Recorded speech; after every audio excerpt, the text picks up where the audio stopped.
"Daniel," she blurted, and the titan in the corner booth flinched like she'd backhanded him. Not Mr. Petro. Daniel, a name he'd buried deeper than bad debts. The waitress, Maya, face hot with shame, had no clue. A college kid juggling tables to pay for her mom's meds. Firing her? Easy, except something flickered in his storm gray eyes. Recognition? Fear? Doesn't matter. He's ruthless. But here's the thing. Maya's dad was Daniel, a ghost he thought he'd silenced. He has no idea how her quiet kindness, a trait inherited from her father, will force him to confront the very demons he tried to bury. Because some debts even billions can't settle. Get ready. The past is about to collect. The voice belonged to a young waitress, her hands trembling as she cleaned up a shattered water glass. But it wasn't the broken glass that stopped his heart. It was the name she called him, a name from a past he had buried under 2 decades of wealth and lies. Why did this one man who commanded empires with a word crumble at the sound of a name he hadn't heard in 20 years? The answer lies in a story of stolen dreams, a forgotten promise, and a secret that was about to change everything.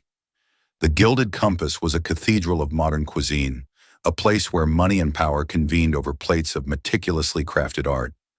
Its patrons were the city's titans, its atmosphere a low hum of self-importance.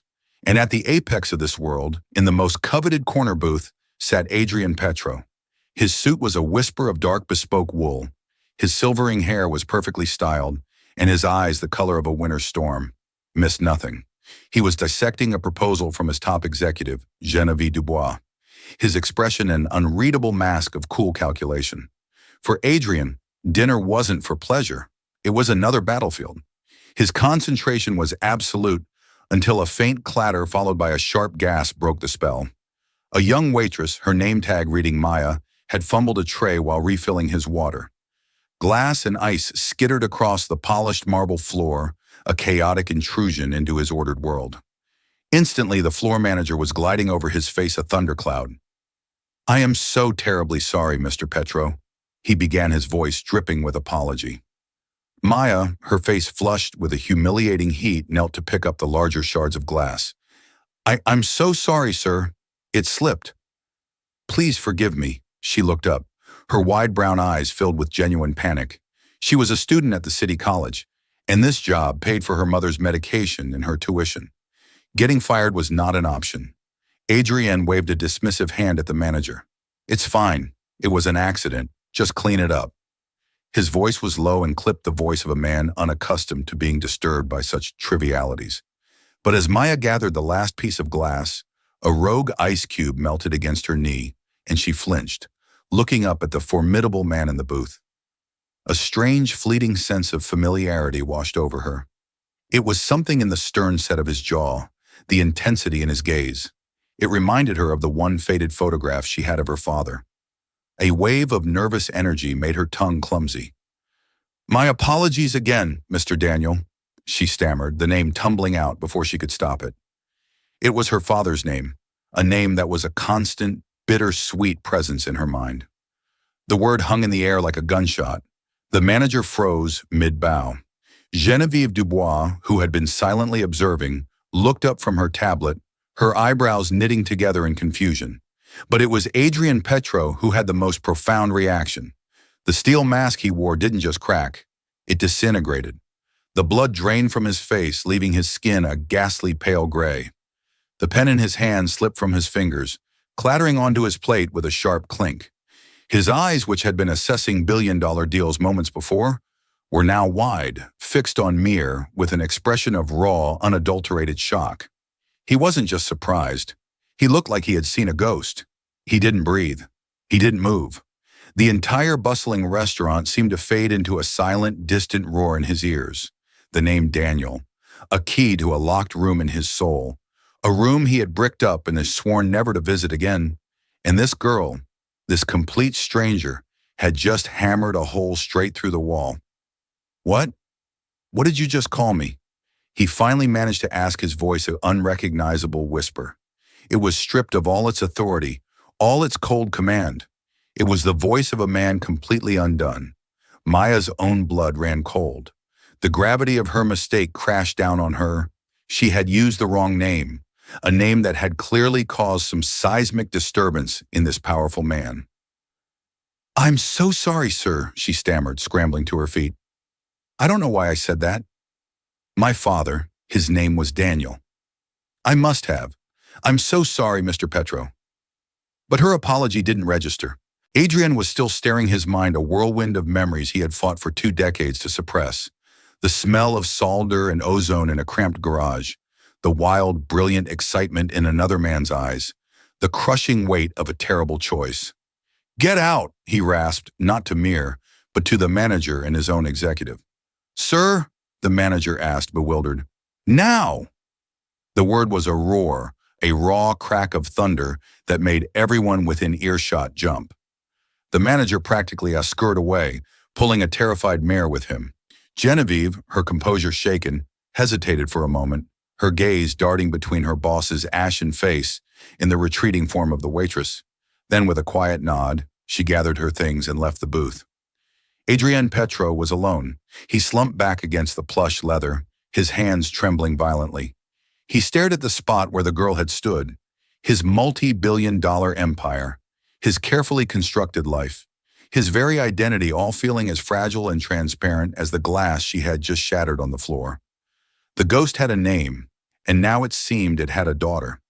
The drive back to his penthouse was a blur of city lights smeared across the rain-streaked windows of his Rolls-Royce. Adriel didn't see any of it. He sat in the cavernous back seat, a glass of amber whiskey in his hand, the tremor still not entirely gone. The spirit did nothing to warm the ice that had formed in his chest. "Daniel," the name echoed. It wasn't just a name. It was a life of shared dreams in a dusty Silicon Valley garage, fueled by cheap coffee and the electrifying belief that they were about to change the world.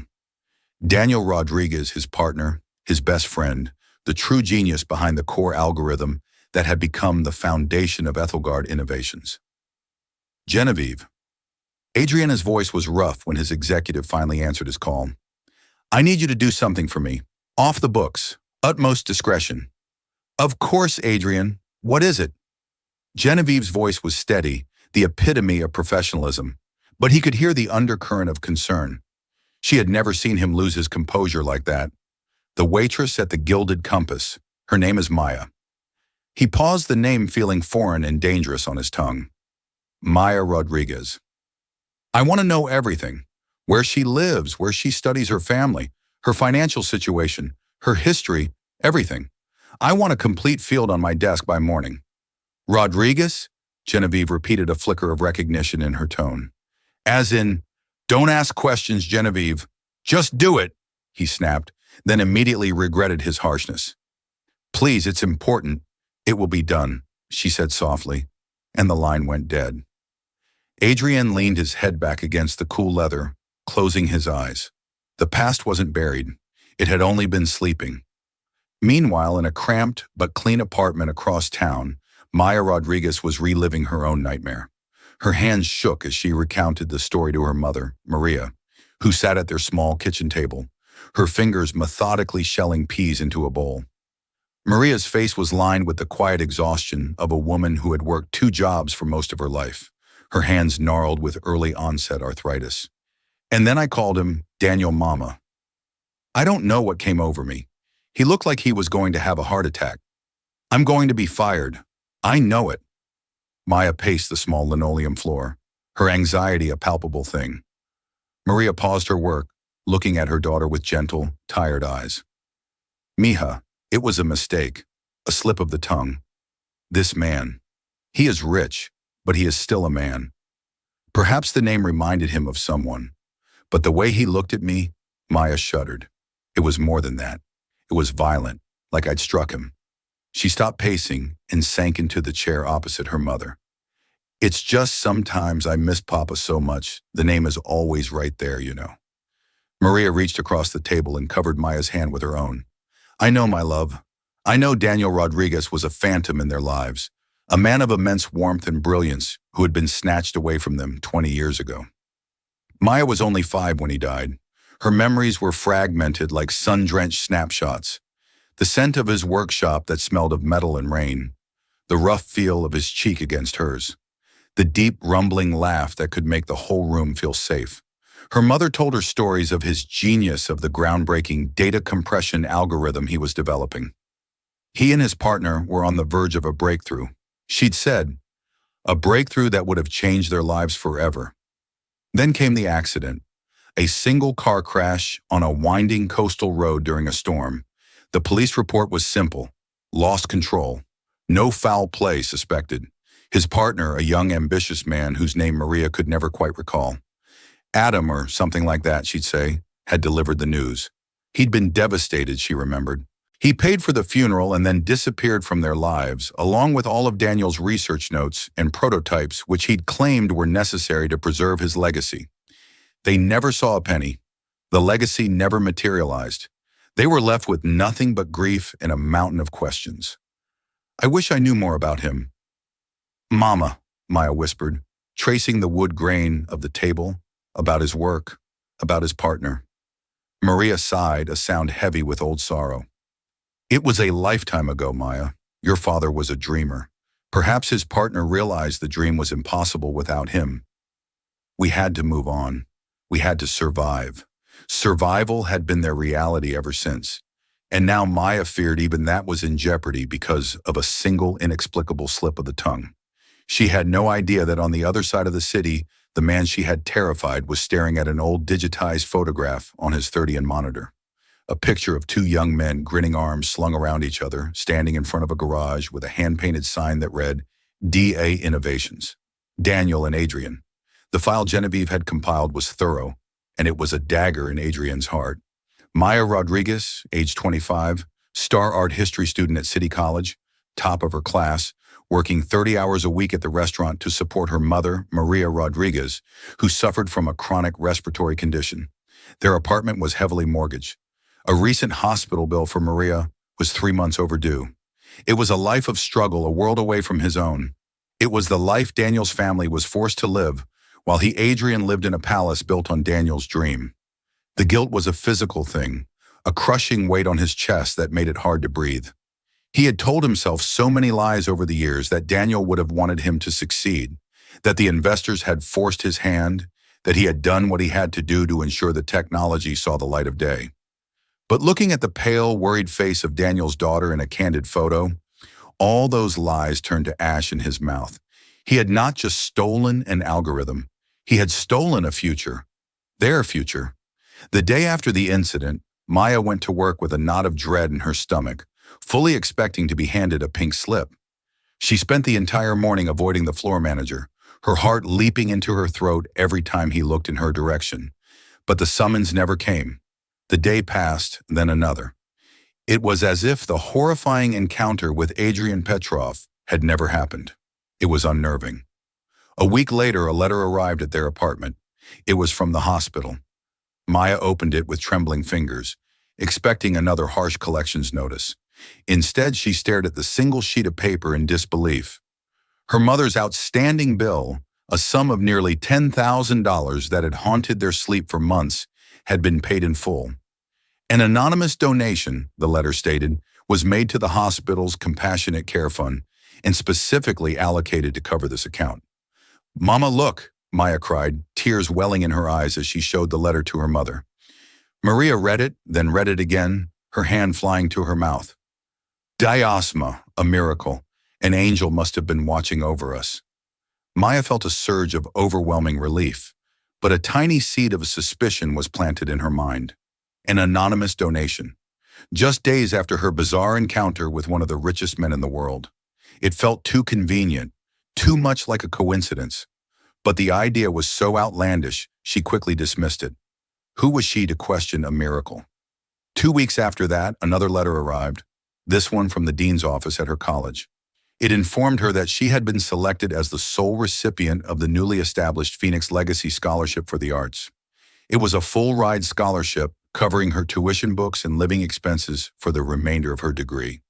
It was, the letter explained, funded by a private philanthropist who wished to remain anonymous but was dedicated to supporting promising students who had overcome adversity.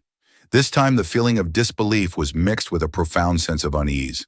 First, the hospital bill. Now, this lightning didn't strike twice. This wasn't a miracle. It was an intervention. And she could only think of one person with the means and perhaps a motive to intervene so powerfully in her life. But why was it pity guilt? A way to buy her silence about a moment of public weakness. The name Phoenix Legacy Scholarship also pricked at her. It sounded corporate contrived. It wasn't the name of some long, dead-ad historical benefactor. It felt modern, deliberate. Adrian Petro, meanwhile, was watching from a distance, his guilt manifesting as a desperate, clumsy attempt at restitution. Each act of anonymous charity was a penance, a futile gesture to appease the ghost of his past. Genevieve arranged the payments through layers of shell corporations and foundations, ensuring no trail led back to him. "The scholarship has been accepted," Genevieve reported to him one afternoon in his sterile, glass-walled office overlooking the city.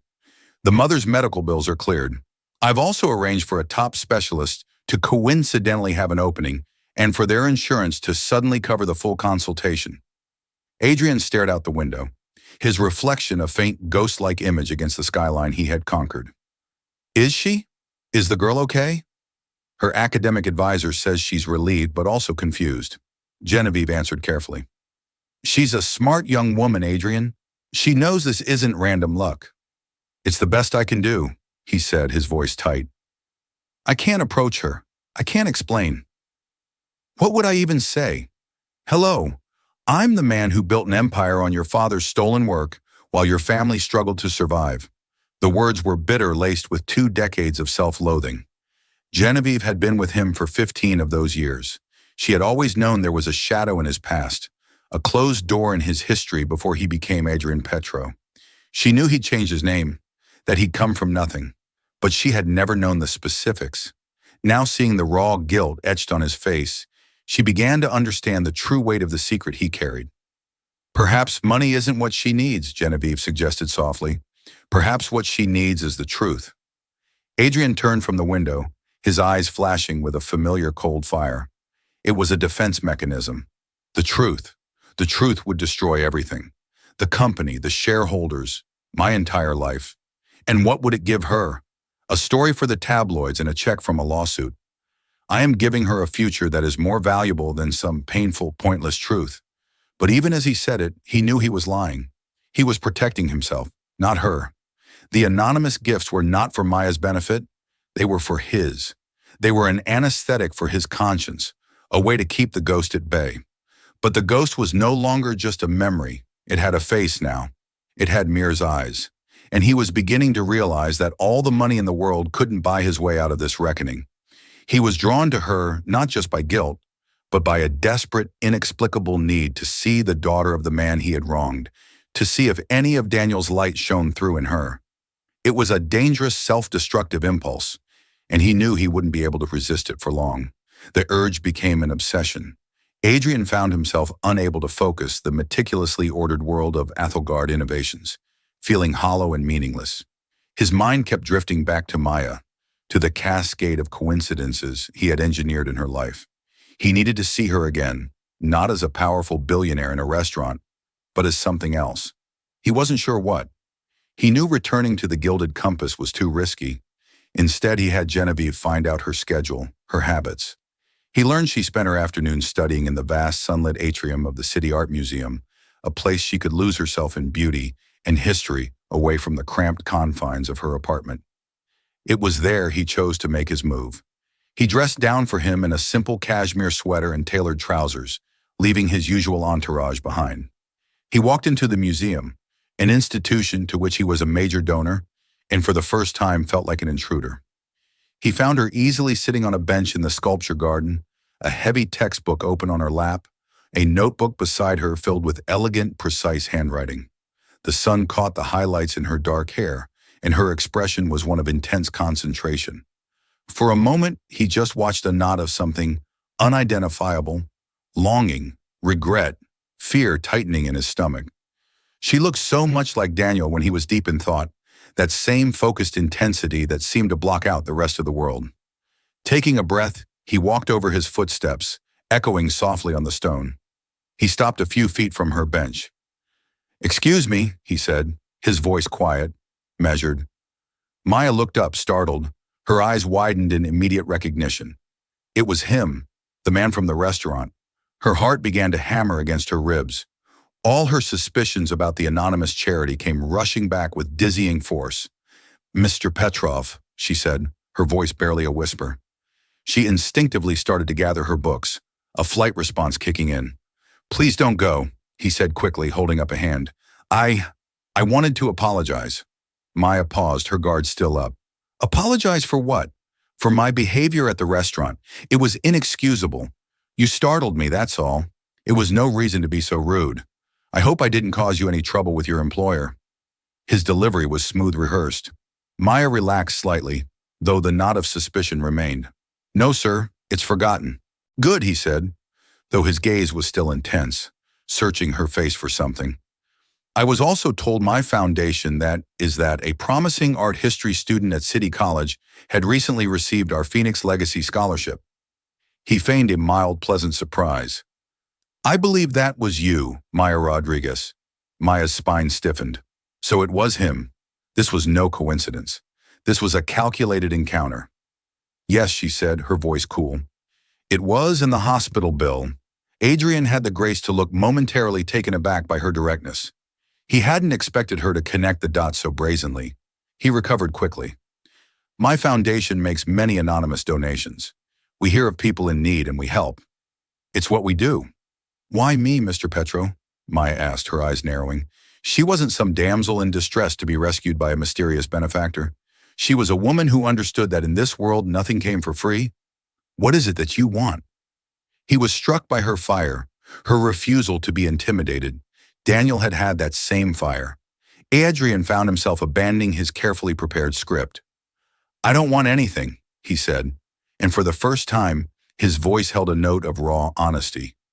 "When you said that name in the restaurant, it belonged to someone I knew a long time ago. A partner, a friend." He let that hang in the air. His name was Daniel. Maya's breath hitched. Her mind was racing. Her father's name was Daniel. Her father had a partner. Her father was an inventor. And this man, this tech billionaire, was admitting a connection. It couldn't be. "What? What was his last name?" she asked, her voice trembling.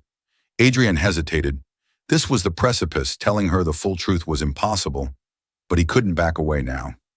"It was a long time ago. The details are complicated. We had a falling out. I never knew what happened to him. It was a lie, a terrible, twisting lie, but it was the only one he could offer." "I see," Maya said, though her expression said she saw much more than he was telling her. She saw the evasion in his eyes, the flicker of pain he couldn't quite conceal. He decided to change tactics to move her onto ground he controlled. "Your scholarship file was impressive, Miss Rodriguez. Your professors speak very highly of you. You have a keen mind." He leaned forward slightly. "I oversee a philanthropic foundation. We're looking to expand our arts and culture division. We need people with passion and a good eye. People like you. I could offer you an internship, paid of course, something that would use your mind, not just your ability to carry a tray." The offer was staggering. An internship at the Petro Foundation would be a life-changing opportunity. It was a golden key that could unlock any door she wanted. It was also, she knew instinctively, a trap. He was trying to buy her to bring her into his orbit where he could manage her control the situation. If he was truly connected to her father, this wasn't charity. It was a strategy. "Why are you doing this?" she asked again, her voice steady despite the turmoil inside her. Adrian looked away toward a bronze statue of Icarus falling from the sky. "Let's just say," he said, his voice low and heavy with unspoken meaning, "that I have a debt to the past, and I believe in paying my debts." He handed her a card. It was his private number. "Think about it. The offer stands." With that, he turned and walked away, leaving Maya Rodriguez sitting on the bench, the world tilting on its axis. The ghost of her father no longer felt like a distant, faded photograph. He was suddenly terrifyingly real, and his shadow was intertwined with that of the most powerful man she had ever met. The question was no longer if they were connected, but how, and what terrible secret was Adrian Petro so desperate to keep hidden. The name Adrian Petro had not always been Adrian Petro. 22 years ago in the naint world of Silicon Valley startups, he had been Adrian Price, a whip-smart, ruthlessly ambitious MBA graduate with a talent for selling a vision. But the vision itself had belonged to his partner, Daniel Rodriguez. The discrepancy between the salesman and the creator had been a quiet source of tension in their small company, but their friendship had papered over the cracks. No one knew that history better than Frank Miller. Frank was a relic from a different era of journalism. His office was a cluttered mess of old newspapers, cold coffee cups, and the faint smell of cynicism. He was a Pulitzer Prize finalist from the late 90s who now ran a small independent investigative blog that specialized in taking down giants. He didn't have the resources of the big papers anymore, but he had a nose for lies and a memory like a steel trap. Years ago, Frank had been a young tech reporter covering the dot boom. He had interviewed the duo behind DA Innovations for a piece on promising startups. He remembered Daniel Rodriguez vividly, a brilliant, passionate engineer with eyes that lit up when he talked about his compression algorithm. And he remembered Adrian Price, the polished, articulate frontman. The article was never published. The startup folded abruptly after Daniel's tragic death. Frank had always felt a pang of regret about that. The technology had been revolutionary. For 2 decades, the story was a dead end. Then a few years ago, Frank was researching the meteoric rise of Ethelgard Innovations and its reclusive founder, Adrian Prov. He found the company's original incorporation papers, and a familiar name jumped out at him. The core technology patent, the very algorithm that was the bedrock of Petro's multi-billion-dollar empire, had originally been filed by a small defunct LLC. DA Innovations. The connection was tenuous. Petro had likely just bought the dormant patent for a pittance. It happened all the time. Still, Frank filed it away. His interest was reignited when an anonymous email landed in his inbox. It was from a disgruntled former board member of Ethelgard, forced out in a power play by Petro. The email was short and cryptic. "You were right to be curious about the origins of Athlard. Petro isn't who he says he is. Look into his past. Look for a ghost named Daniel Rodriguez." That was all Frank needed. He began digging in earnest. He pulled old DMV records, university transcripts, anything he could find. He discovered that Adrian Petro didn't exist prior to 20 years ago. But Adrian Price, who matched his age and physical description, had disappeared at the exact same time right after liquidating DA Innovations' assets, including the patent for a negligible sum. He had legally changed his name, moved to the other side of the country, and re-emerged a year later as Adrian Petro, founder of a new company with a revolutionary piece of tech. The final piece of the puzzle was connecting it to the present. He ran a deep search on the name Rodriguez, cross-referenced with Petrov. He expected nothing, but then a hit, a gossip column tidbit about a strange incident at the Gilded Compass. Billionaire Adrian Petro causing a scene shouting at his staff. Frank made some calls to his sources on the restaurant scene. He got the waitress's name, Maya Rodriguez, Daniel Rodriguez's daughter. Frank felt the familiar, exhilarating thrill of the hunt. This wasn't just a story about a shrewd business deal anymore. This was a story about betrayal, identity theft, and a 20-year-old lie. He found Maya outside her college campus, a coffee and a textbook in her hands. He approached her cautiously, his demeanor that of a kindly rumpled professor rather than a predator. "Miss Maya Rodriguez," he began. She looked up wary. After her encounter with Petro, she was suspicious of all strangers. "Yes, can I help you? My name is Frank Miller. I'm an investigative journalist." He handed her a business card. "I'm working on a story about the early days of the tech industry, specifically about a brilliant inventor named Daniel Rodriguez. I believe he was your father." Maya froze the coffee cup, trembling in her hand. "My father? Why?" "I believe his work, his legacy may have been misrepresented," Frank said, choosing his words carefully. "I knew him briefly. I interviewed him once. He was working with a partner, a young man named Adrian Price." Mir's eyes widened. "Price, not Petrov, a different name." I don't know that name." "I'm not surprised." Frank said, his expression grim, because Adrian Price doesn't exist anymore. He changed his name 20 years ago to Adrian Petro. The textbook slipped from Mir's grasp and hit the pavement with a heavy thud. The world tilted again, but this time the pieces weren't just shifting. They were clicking into place with horrifying clarity. The scholarship, the paid medical bills, the job offer, the look of sheer terror on Petro's face in the restaurant. It wasn't just because she had said a name from his past. She had said her father's name, the name of the man he had erased. "What are you saying?" she whispered, though she already knew the answer.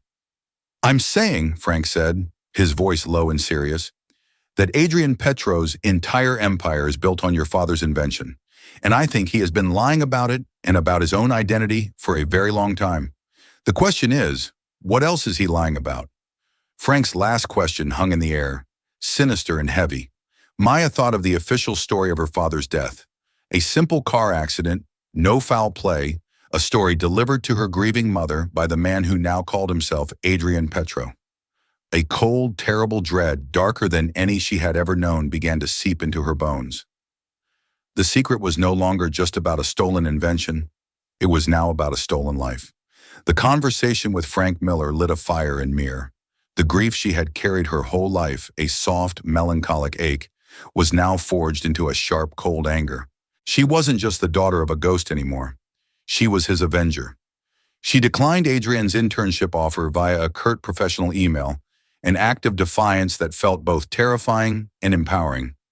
She knew she couldn't rely solely on Frank Miller. This was her fight. She had to find her own proof, something undeniable that connected the man she knew as Petro to the father she barely remembered. Her mother, Maria, had kept a single box of Daniel's belongings in a dusty corner of a storage closet. It was mostly filled with sentimental items, old sweaters that had lost their scent, a handful of de-geared paperbacks, a coffee mug with a chipped rim. But at the very bottom, beneath a stack of his college notebooks filled with complex equations Maya couldn't decipher, was a thin, leather-bound journal. She had never looked through it before. Her mother had said it was too painful. Now she opened it with trembling hands. Most of it was technical diagrams and formulas that meant nothing to her. But scattered between the code were personal entries written in her father's looping, energetic script. March 12th. Adrian is a marvel. He pitched the algorithm to Blackwood Capital today. He has a way of making them see the future. I just build it. He sells it. Perfect partnership. April the Setningen. The pressure from Blackwood is immense. They want to move faster, cut corners. Adrian is handling it, but I can see the strain. He's more edgy, less talk about changing the world, more about quarterly projections. May 17th. Big fight with Adrian today. He wants to sign an amended contract with Blackwood that gives them a controlling interest and pushes me out of any governance role. He says it's the only way to get the final round of funding. It feels like he's selling my soul to them. He called me naive, said this is how the world works. Is he right? The last entry was dated 2 days before his death, June 5th. I can't shake this feeling. Something is wrong. Adrian is avoiding my calls. I found a clause in the new paperwork he wants me to sign. It effectively assigns sole ownership of the patent to him in the event of my incapacitation or departure from the company. He says it's a standard legal formality. It feels like a threat.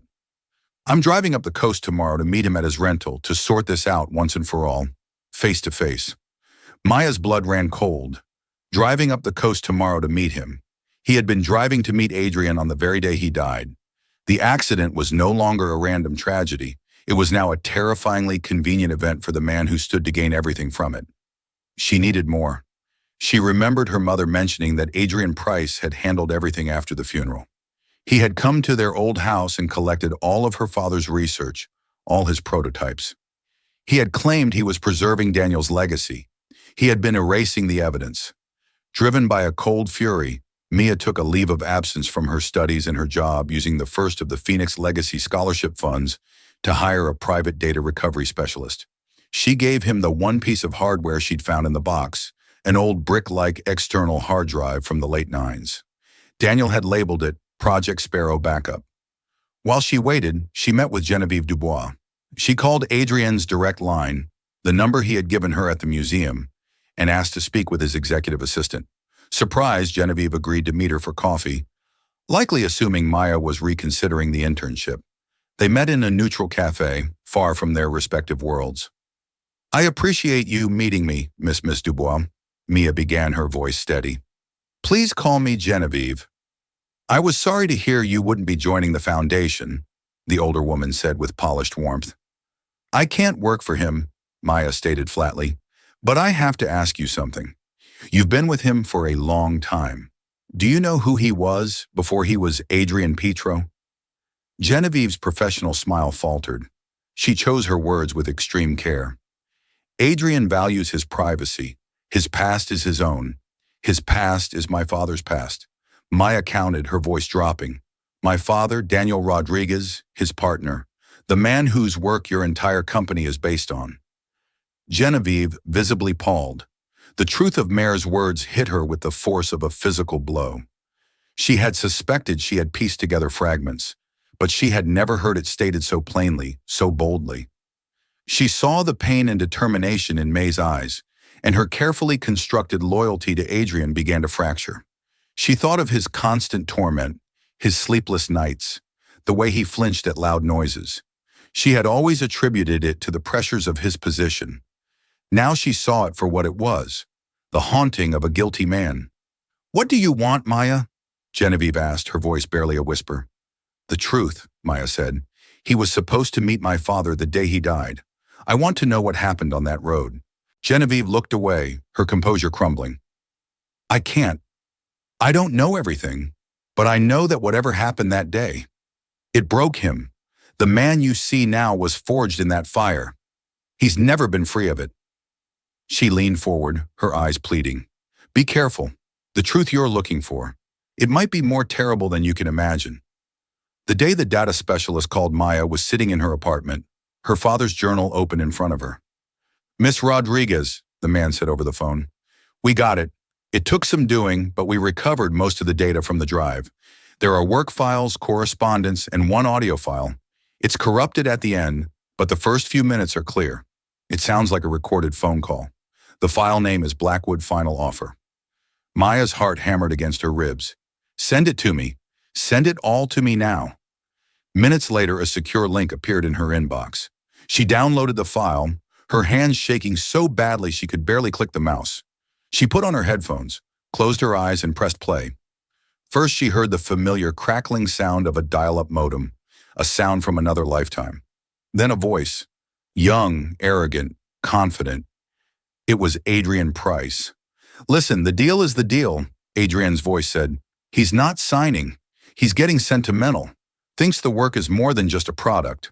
Another voice, older Sarah, replied, "It must be someone from Blackwood Capital. We don't pay for sentiment, Price. We paid for a patent. Is he going to be a problem?" There was a pause, then Adrian's voice returned, lower, conspiratorial. "He's driving up to see me tomorrow. We're going to talk it out on the coast road.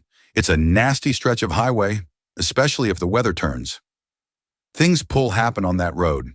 A man can get distracted. A car can swerve." The other voice was chillingly calm. "I trust you will acquire his signature one way or another, or ensure his departure from the company is permanent. Our investment must be protected." "Don't worry," Adrian said, and the sound made Mir's stomach turn. It was the sound of a man sealing a devil's bargain. "I'll handle Daniel." The audio devolved into static, the end of the recording lost to time and decay. But it didn't matter. Maya ripped the headphones from her ears, a strangled sob escaping her lips. It wasn't just theft. It wasn't just a lie. It was a conspiracy. Whether by direct action or malicious inaction, Adrian Petro was responsible for her father's death. He hadn't just stolen a legacy. He was a killer, and she was going to make him confess.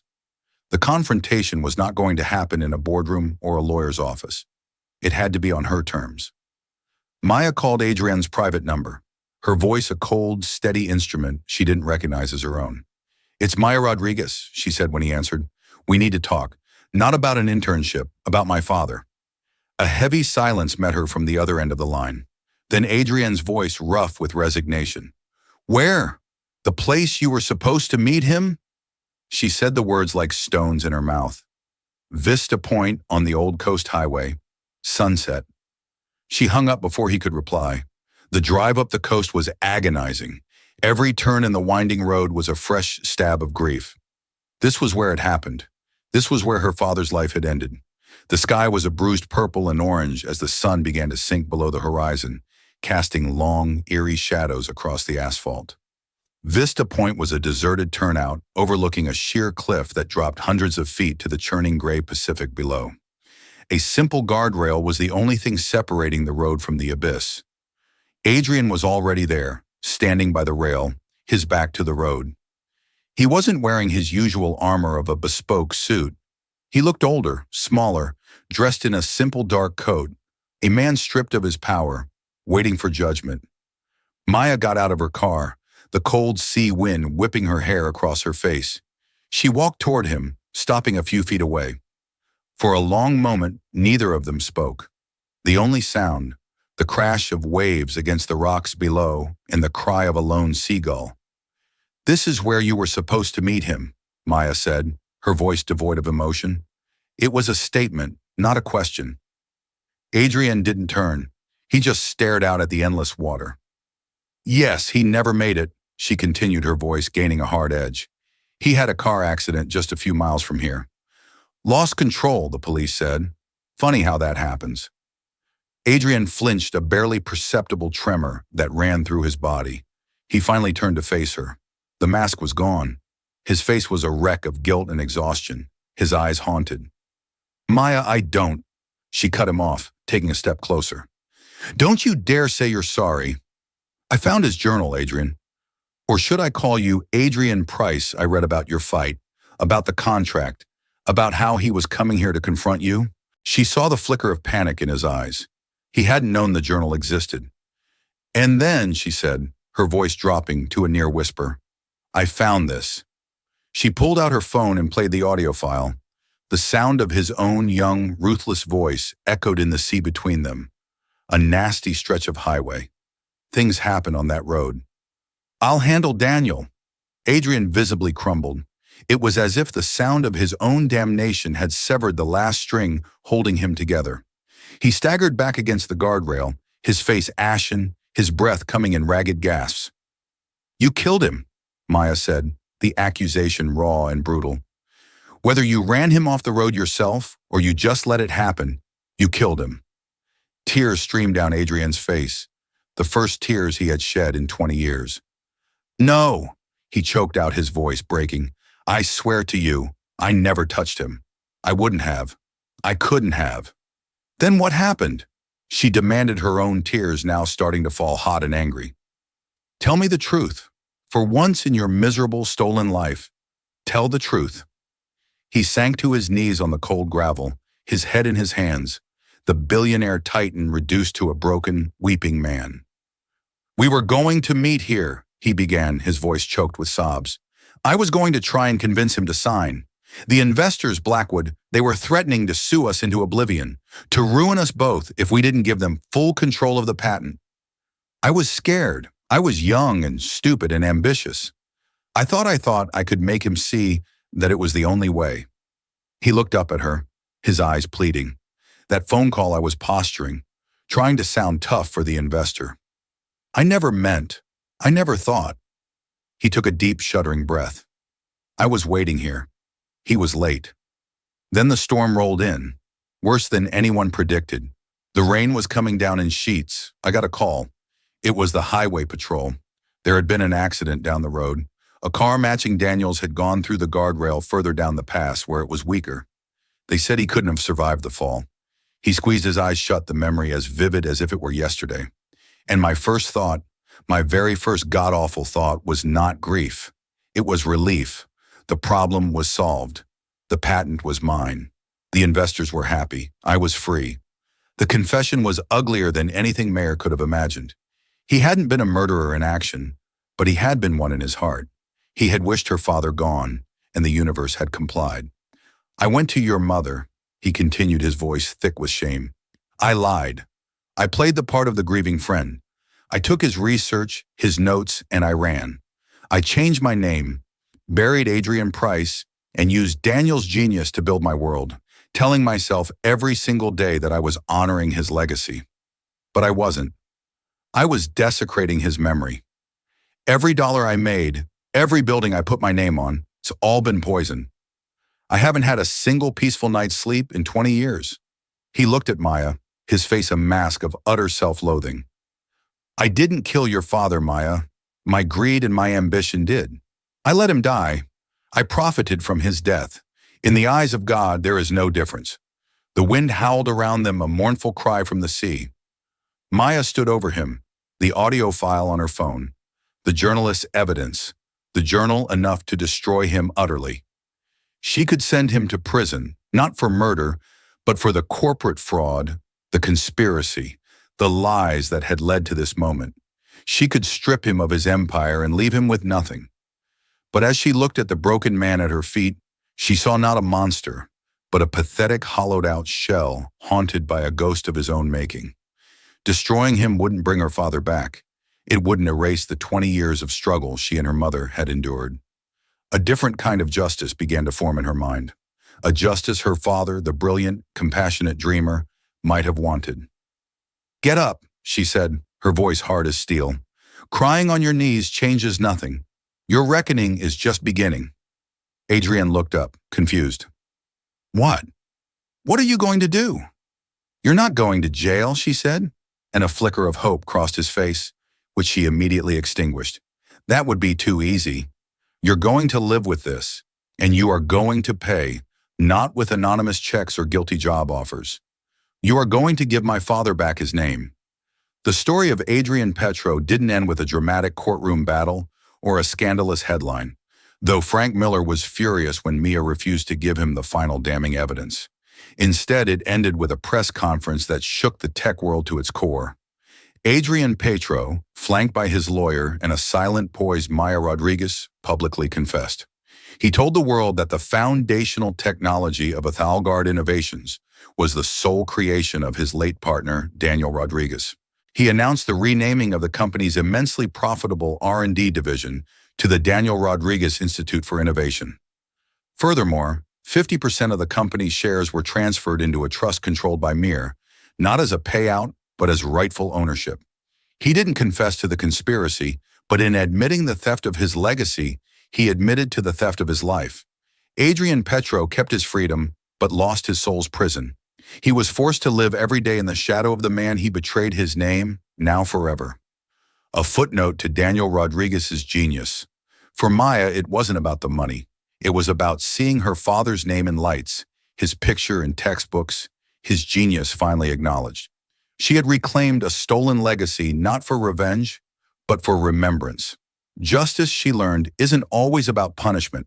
Sometimes it's about rebuilding what was broken and forcing the truth into the light, no matter how long it's been buried. If this story of a life-altering secret and the difficult path to justice moved you, please hit that like button to let us know. Share it with someone who loves a story that feels real. And don't forget to subscribe and turn on notifications so you never miss another tale that uncovers the hidden truths behind the lives we think we know. What would you have done in Mayor's place? Let us know in the comments below.